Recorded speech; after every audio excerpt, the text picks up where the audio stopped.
I'm Gregg Jarrett for Fox News. There's a new opportunity for Donald Trump to save American jobs. It has to do with air travel, a Department of Transportation decision. Now, the agency will allow Norwegian Air International Limited to operate in the United States using a business model that the Open Skies Agreement was designed to block. Now, critics say this poses a big threat to American flight industry jobs. It sets a precedent that will lead to the lowest possible airline labor standards in the U.S. Joining me to talk about it, Captain Greg Everhard, who is an Air Force veteran and has been an airline pilot now for 19 years. He is the communication chairman for the United Airlines branch of the Airline Pilots Association. All right, so explain this decision and your concerns and how American aviation jobs are hanging in the balance. Well, thanks for having me on, Greg. And I'm here on behalf of the airline pilots and the hundreds of thousands of U.S. aviation workers whose jobs are at risk of being outsourced overseas because our trade partners are violating the Open Skies trade agreement. And we need the Trump administration to help us by revoking the permit which was granted in December to allow them to operate. How is Norwegian Air violating the trade agreement? Good question. Their business model is called the flag of convenience, and it's the same business model that destroyed the U.S. maritime industry. And what they're doing is in direct violation of the labor protection provisions that are in the U.S. Open Skies Agreement. They're based in Norway, but they've started a company in Ireland, and they're hiring crews using Asian employment contracts. And this gives them an unfair advantage over U.S. companies. So they're trying to go on the cheap, forum shopping for cheaper jobs, increase their own profits. Does that pose any safety risks for people in America who are flying and might be using Norwegian Air? I don't know if it's less safe or more safe than U.S. aviation, but I do know that the U.S. aviation safety system is the best in the world.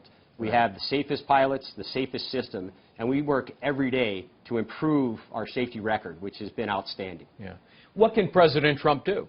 Well, this is a simple decision to enforce our trade agreements. And by revoking the permit that allows NAI to operate, we think that President Trump can make a very strong statement that he's going to put American jobs first and help save U.S. aviation workers. What if Norwegian Air were to say, look, okay, and I think they've said this at some point in time, we'll hire, American jobs. We won't go foreign shopping in Asia. What if they said that? Would that satisfy you? Well, they've just started saying that since the election, and that's not the original stated purpose of their business model, the flag of convenience model. That's what they're saying. Let's look at what they're doing. We've asked them to put that commitment in writing, and they haven't done it. And we've asked them to put that in their application to the Department of Transportation on their permit request, and they've refused to do that as well. If they were to put it in writing, it would go a long way to removing our concerns. All right, now, people who may back Norwegian Air and Norwegian Air themselves may say, hey, look, the beneficiaries of all this will be the American consumer by virtue of lower fares. What do you make of that argument? Lower fares are a result of competition, and we're all for competition on a level playing field. Low fares are good, but low fares that are reached when they're cheating on our trade agreements and stealing U.S. jobs aren't good for America. This isn't the first time that trade deals have been violated, right? No, sir. We've got some other aviation open skies agreements that are with some of the Middle East countries, and they're getting unfair subsidies from their governments. And we think that's another area that can be looked at by the Trump administration. Yeah. All right. Other than speaking out as you are here, what else are you guys doing to try to get the word out to persuade the new administration, Elaine Chao as Transportation Secretary, President Trump, to take a different course? Well, we've been reaching out directly to the Trump campaign. During the transition, we reached out to them. And now that President Trump has taken office, we've been having calls to action, grassroots campaigns. And since Secretary Chao was confirmed earlier this week, our grassroots campaign and call to action has resulted in over 100 letters every hour being sent to her office asking her to revoke NAI's permit. All right. Any response yet? Not yet, but we're encouraged by the President's commitment to the U.S. workers.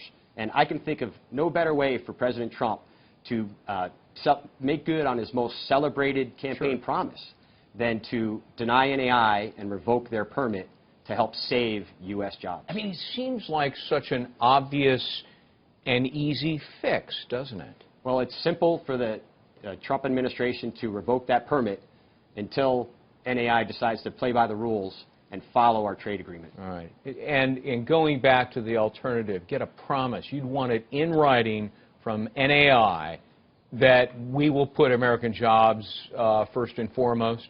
Well, if NAI agrees to follow the trade agreement and hire pilots and flight crew under either U.S. or EU contracts, right, that would go a long way to helping resolve our issues with this application.